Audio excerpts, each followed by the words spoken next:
ഞാൻ ഈ യാത്രാമധ്യയാണ് ഈ വിവരം അറിയുന്നതും പല ദിക്കിൽ നിന്നും എൻ്റെ ഓഫീസിൽ നിന്നും ഒക്കെ വന്ന വീഡിയോസാണ് കാണാനും ഇടയായിട്ടുള്ളത്.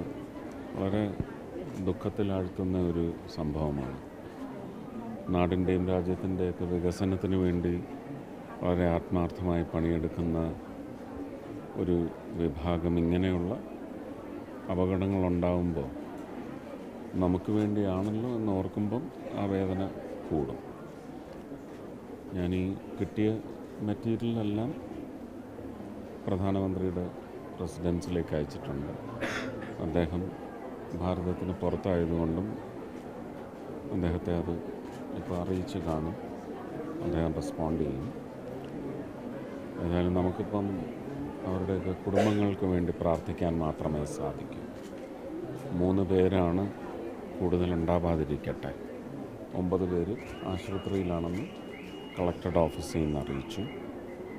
പക്ഷെ അതിൽ കൂടുതൽ ആൾക്കാരുണ്ട് എന്ന് ഭയപ്പെടുന്നു. അതെ 5 പേര് മിസ്സിങ് എന്നാണ് പറഞ്ഞത്. നോക്കാം. അല്ല, ഒന്നും പറഞ്ഞിട്ടില്ല, ഒന്നും ആവശ്യപ്പെട്ടിട്ടില്ല. എനിക്ക് തോന്നുന്നു ഇതിപ്പോൾ സംസ്ഥാന സർക്കാരിൻ്റെ ഒരു പരിധിക്കുള്ളിൽ അവർക്ക് മാനേജ് ചെയ്യാൻ പറ്റുന്ന പ്രശ്നമാണെന്നാണ് എനിക്ക് തോന്നുന്നത്. എന്താവശ്യപ്പെട്ടാലും അത് എത്രയും പെട്ടെന്ന് തന്നെ ഏത് ഫോഴ്സായി അത് കളക്ടർ പറഞ്ഞത് ഒരാഴ്ചയ്ക്ക് മുമ്പ് താക്കീത് കൊടുത്തതാണ്. മണ്ണ് മാറ്റണമെന്ന് പറഞ്ഞിട്ടും അത് മാറ്റിയില്ലെങ്കിൽ നമുക്കിപ്പോൾ ആരെയും കുറ്റപ്പെടുത്തിയിട്ടൊന്നും നമുക്ക് ദുരന്തം അല്ല ഇത് പാഠമാവണം. നമ്മളെപ്പോഴും അതാണ് പറയുന്നത്. ഇതിനി സംഭവിക്കരുത് എന്ന് പറഞ്ഞ് അവസാനിപ്പിക്കും. പക്ഷേ ഇനി സംഭവിക്കരുത് എന്ന് പറയുന്ന കരുതൽ ഒരിക്കലും തുടർന്നുണ്ടാവുന്നില്ല. ആരെയും നമുക്ക് കുറ്റപ്പെടുത്താൻ വയ്യ. അപ്പോൾ കുറ്റപ്പെടുത്തുന്നത് കൊണ്ട് പക്ഷേ അങ്ങനെ എന്തെങ്കിലും അലംഭാവം ഉണ്ടായിട്ടുണ്ടെങ്കിൽ അതിന് കർശനമായ നടപടിയും സർക്കാർ എടുക്കും. കേരള സർക്കാർ എടുക്കും. അല്ല അതെ ആ മണ്ണ് മാറ്റണം എന്ന് കളക്ടർ ആവശ്യപ്പെട്ടിരുന്നതാണ്. വാർണിംഗ് തന്നെ കൊടുത്തതാണ്. അപ്പോൾ അതുകൊണ്ട് നമുക്ക് പറയുമ്പോൾ ഇത് മനുഷ്യനിർമ്മിതമാണ്, അലംഭാവം കൊണ്ടാണെന്നൊക്കെ പറയേണ്ടി വരുന്നെങ്കിലും നഷ്ടപ്പെട്ടത് നമുക്ക് ഒരിക്കലും തിരിച്ചു കിട്ടത്തില്ല. അത് വേദന ഉള്ള നഷ്ടവുമാണ്.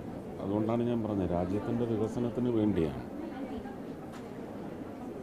പ്രാർത്ഥിക്കുന്നത്. തീർച്ചയായിട്ടും അല്ല ഇനി അങ്ങോട്ട് ഇതിൻ്റെ കാഠിന്യം ഏറും.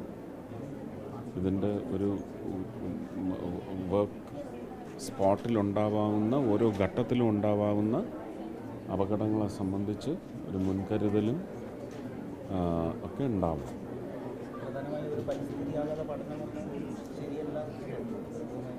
അതൊക്കെ ചിലപ്പം വിമർശനത്തിൻ്റെ ഭാഗമായിരിക്കും. പലപ്പോഴും വികസനത്തിന് എതിര് നിൽക്കുന്നവരുടെ അഭിപ്രായ പ്രകടനം മാത്രമായിരിക്കും എന്ന് എനിക്ക് തോന്നുന്നു. അല്ലാതെ ഇത്രയും വലിയൊരു പദ്ധതിയൊക്കെ അങ്ങനെ പരിസ്ഥിതി ആഘാതത്തെക്കുറിച്ച് പഠിക്കാതൊക്കെ ചെയ്യും. അങ്ങനെ ചെയ്തു തുടങ്ങിയാൽ തന്നെ നമ്മുടെ അതിനുവേണ്ടി കണ്ണിലെണ്ണയൊഴിച്ച് കാത്തിരിക്കുന്ന ഒരു വിഭാഗം അതിനെ തടയില്ല. അങ്ങനൊന്നും ഉണ്ടായില്ലല്ലോ. അപ്പോൾ അത് ബഹുമാനീയനായ മുഖ്യമന്ത്രി അതിനുള്ള സംഘത്തെ നിയോഗിച്ച് അങ്ങനെ എന്തെങ്കിലും പോരായ്മകളുണ്ടെങ്കിൽ അതിൻ്റെ ഒരു പഠനം നടത്തി എങ്ങനെയാണെന്ന് വെച്ചാൽ അത് ചെയ്യട്ടെ.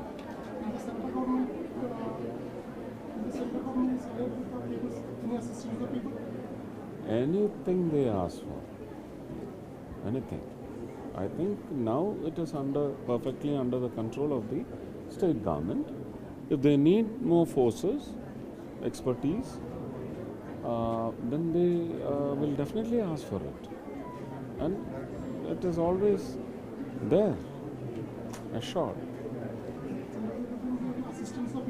Definitely. It's a responsibility. It is. It's not service or help. It is a responsibility. Only thing is we have the cooperative federalism structures intact, so we cannot penetrate. But if the state government feels If the disaster management feels that there are inadequacies, then definitely we'll be roped in. നിലവിലെ സ്ഥിതിഗതികളെല്ലാം പ്രധാനമന്ത്രിയുടെ ഓഫീസിന് അറിയിച്ചിട്ടുണ്ടല്ലോ. ഇതുവരെ ഉള്ളത് എനിക്ക് കിട്ടിയ material എല്ലാം അയച്ചിട്ടുള്ളൂ.